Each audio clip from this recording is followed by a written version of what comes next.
ते मुंगेली आबे आबे ओरानी ते मुंगेली आबे ना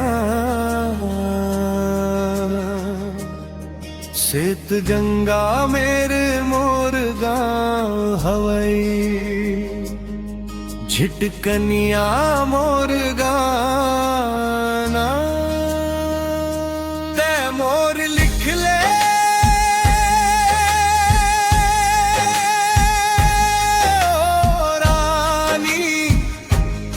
सूरज डहरिया मोरना ते मुंगेली आबे आबे ओरानी ते मुंगेली आबे ना तेरा लीली मुंग अनिंदे नाथ हरे भरे खेत महावा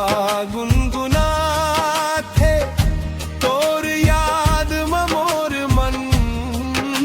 डोला थे सेत गंगा किनारे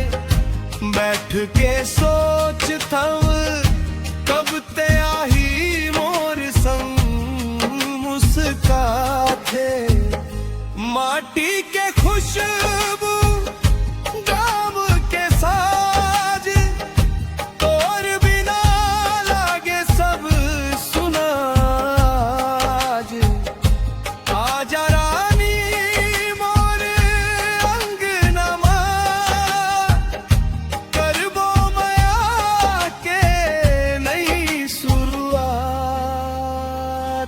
मुंगेली आबे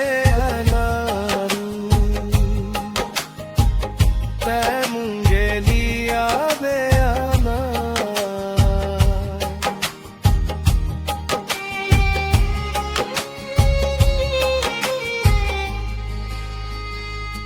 गाँव के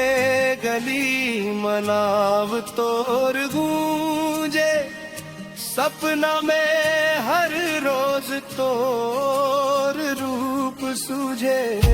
सेत गंगा के पानी जैसन साफ तोर मैया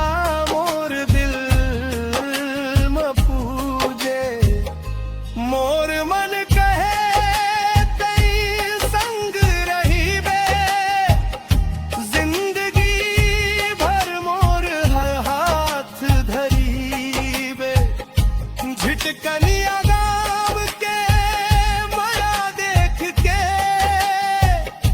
ते मोर संग मुस्काते रही बे ते मुंगेली आबे आबे ओरानी ते मुंगेली आबे राना ते मुंगेली मोर अंगना थे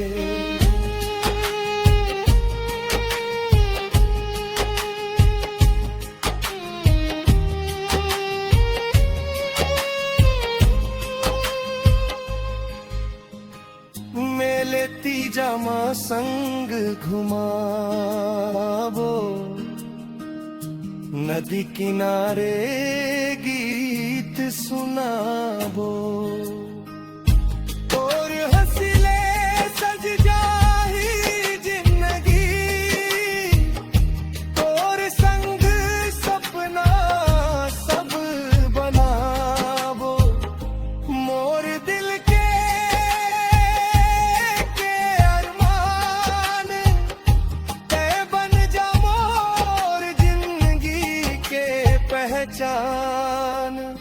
ते मोर लिख ले